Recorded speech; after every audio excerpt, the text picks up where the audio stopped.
एक तंत्र महाविज्ञान करके पुस्तक है जो कि श्री राम शर्मा जी के द्वारा लिखी हुई है और ये गायत्री परिवार की है। तो जब मैं शांति कुंज गया हुआ था तो मैंने वहाँ की जो लाइब्रेरी को, सबसे बड़ी लाइब्रेरी, वहाँ की लाइब्रेरी मैंने देखा तो मेरे को वो पुस्तक कहीं हुई है, तंत्र महाविज्ञान करके वो पुस्तक है। मैंने जब बहुत ढूंढा मेरे को नहीं मिली, तो जो वहाँ पर गाइड होते हैं, जो बुक सेलिंग करने वाले होते हैं, मैंने उनसे पूछा, मैंने कि मेरे को महाराज एक तंत्र महाविज्ञान पुस्तक चाहिए। तो कुछ देर तो वो मेरा मुझे मुंह देखने लगे कि जी हाँ मुझे चाहिए। मेरे को कहीं पर भी नहीं मिली है ऑनलाइन अवेलेबल, और मेरे को उसका फिजिकल वर्जन चाहिए, क्योंकि जो उसका मेरे पास जो उस समय पीडीएफ वर्जन था उसमें काफ़ी ख़राब थी, मतलब टेक्स्ट काफ़ी ख़राब था। तो मैंने बोला हुआ कि मेरे को फिजिकल वर्जन चाहिए और आपके पास वो है, क्योंकि शांति उज्ज का वही सबसे बड़ी लाइब्रेरी, उनके पास वो भी है अगर वहाँ से कोई पब्लिक। बोलते कि जो आप पुस्तक पूछे हो ना उसके बारे में मेरे को कुछ नहीं पता, अगर आपको जानना है ना तो वो दूर जो बैठे हुए आप उनसे पूछ सकते हो। वो इशारा करते हैं एक थोड़े उम्र दराज जो होते हैं वहाँ पर, उनकी तरफ। तो मैं उनके पास जाता हूँ, मैं नमस्ते तो पूछता हूँ कि महाराज एक तंत्र महाविज्ञान करके पुस्तक है, मेरे को वो चाहिए। वो 1-2 सेकंड का ब्रेक लेते हुए मेरे को देखने के बाद बोलते हैं वो पुस्तक तो आपको नहीं मिल सकती। मैं बोलता हूँ कि मिल नहीं सकती से क्या मतलब, मैंने तो उसको देखा हुआ है इंटरनेट पे, तो वो अवेलेबल थी आपकी पीडीएफ वर्जन में, और अभी के समय वो वहाँ से पीडीएफ वर्जन भी हटा दिया गया और जो उसका फिजिकल वर्जन है वो तो अवेलेबल है ही नहीं, और आपके पास तो कहीं ना कहीं होगा ना अवेलेबल। तो आपको चाहे जो भी उसका प्राइस है, उसका डबल ट्रिपल भी लेना चाहोगे, आई एम रेडी टू पे। तो वो हंसते हुए बोलते कि आखिर बेटा तुम्हें उसमें क्या ऐसा दिखा जिसके कारण तुम उसका डबल ट्रिपल देने के लिए तैयार। मैंने कि मुझे बस वो पढ़ना है, और उस पुस्तक में बहुत ही अलग और हटकर जानकारियाँ। तो ये थोड़ा सा उस टॉपिक से हट के हो रहा, बट समझे ना मैं किस चीज़ को बोल रहा हूँ। तो वो मेरे को एक्सप्लेन करते हैं कि बेटा जिस पुस्तक के बारे में तुम इतने ज़्यादा लालायित हो रहे हो ना, वो पुस्तक असल में कई लोगों का जीवन बर्बाद कर चुकी है। मैं अभी आपको बोल रहा था ना कि बिना गुरु पे सीखना बहुत हानिकारक होता है।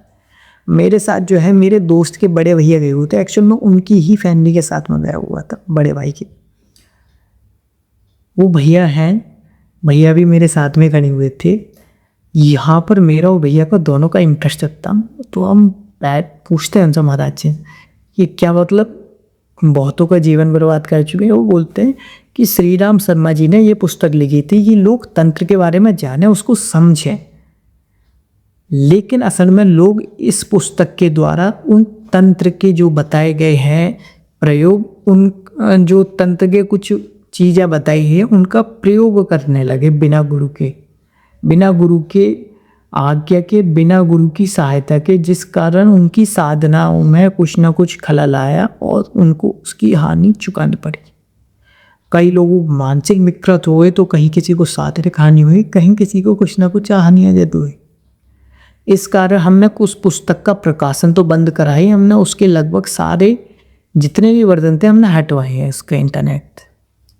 अभी के टाइम में बहुत फेयर है मैं आपको मिला, और मैं निवेदन करना चाहूँगा आप उस पुस्तक को ना ही पढ़ें तो ही अच्छा है, क्योंकि किसी पुस्तक का गलत प्रेडिक्शन निकालना या उससे गलत प्रयोग करना या उस पुस्तक का सही से उपयोग नहीं करना आप ही के लिए हानिकारक।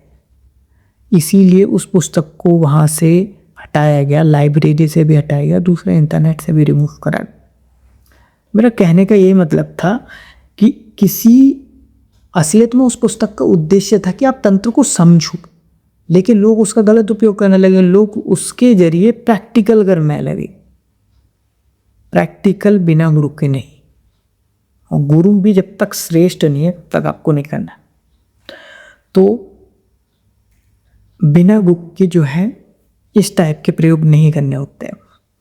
अब एक तो मैंने अभी आपको एग्जांपल दिए कि छुप कर भी देखना आपके लिए हानिकारक हो सकता है। अगर आप लोग चाहोगे तो इस पर प्रॉपर एक वीडियो आ लगती है, बहुत ही बेहतरीन स्टोरी है कि कैसे 4 लोग एक तांत्रिक को साधना करते हुए देख लेते हैं और कैसे फिर उसके बाद मौत का नंगा नाच होता है।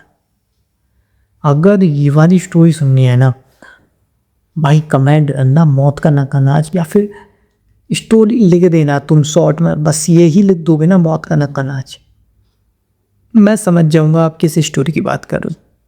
उसमें अगर चाहो तो आप मेंशन कर दो, लिख देना कि हमें जानना है वो स्टोरी जिसमें 4 लोगों ने छुप कर देखी थी एक तांत्रिक की से थी। बहुत पुरानी स्टोरी नहीं है तो आप उससे रिलेट कर पाओगे। इसी टाइप की गलती करी थी वो साधु मानस से या फिर कुछ रहा होगा, जिसके कारण जो शक्ति पहले उनके कंट्रोल में थी आज वो उनको कंट्रोल कर रही है। और कई बार पता है, जो मैंने स्टोरी के स्टार्टिंग में बताया था कि आप जवानी में कंट्रोल करते, तो कई बार ऐसा होता है कि कुछ साधक ऐसे होते हैं वो जवानी भर तो कंट्रोल करते, जवानी के बाद में भी कंट्रोल करने की रखते हैं सामर्थ्य। ऐसे ही एक साधक की कहानी है जो कि आप कमेंट करना, मैं आपको सुनाऊंगा नेक्स्ट उसमें, बस उसकी झलक मैं बता देता हूँ, इससे कि अगर आपका इंटरेस्ट बना तो बताना।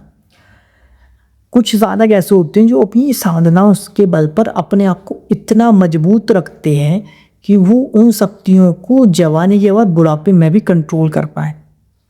लेकिन ये शक्तियाँ आपका हर समय अहित जाती हैं। आप खुद को ही तो बचा लोगे साधना पर, आप जो अपनी साधना करोगे, जो मंत्र जाप करोगे, आप खुद को ही तो प्रोटेक्ट कर लोगे।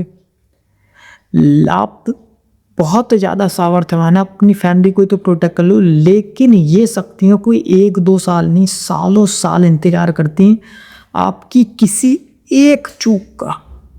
वो एक चूक और वो आपको, आपकी फैमिली हो, आपसे जुड़े हुए वो किसी भी खास शख्स को हानि पहुंचाने से बिल्कुल भी पीछे नहीं हटती है।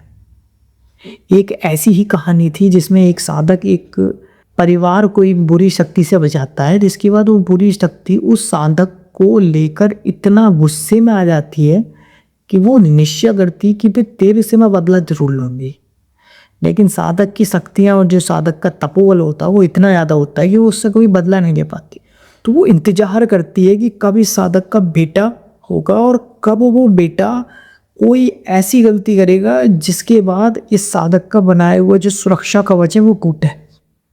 क्योंकि साधक ये होते हैं ना, वो अपना ये बनाते हो, आपने भी देखा होगा, जब किसी पूजा पाठ को वो करते हैं या किसी साधना को परफॉर्म करते हैं उस समय तो सुरक्षा कवच बनाते हैं।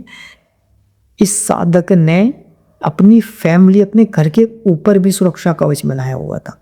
तो ये बुरी शक्ति इंतजार करती है सालों साल, और उसका इंतजार एक दिन पूरा भी होता है। और उस इंतजार के लिए उसने इतनी बड़े लेवल पर रणनीति बनाई थी उस शक्ति ने कि आप सोचकर यकीन नहीं रह पाओ। चलो छोड़ो, मैं इस बात को यहीं पर ही रोकता हूँ। अगर आपका अलग अलग और अमेजिंग दूसरा ये उस टाइप की स्टोरी है जो आपने आज तक इंटरनेट पर ना कभी सुनी होंगी ना देखी होंगी, इस टाइप की स्टोरी में मैंने प्लीज़ कमेंट कर कर ज़रूर बताना आपका स्पेसिफिक इन दोनों में से कौन सी स्टोरी सुनना है, किसी और नई स्टोरी को आपको सुनना है। कमेंट कर ज़रूर बताना, जिससे मेरे को पता तो लगे आप लोगों का इंटरेस्ट क्या। और हाँ, इस चीज़ की मैं आपको श्योरिटी देता हूँ, जो मैं स्टोरी लाऊंगा ना यूनिक होंगी। तब तक के लिए किसी भी साधना को बिना उलू के बिल्कुल परफॉर्म मत करना। मिलते हैं नेक्स्ट वीडियो में।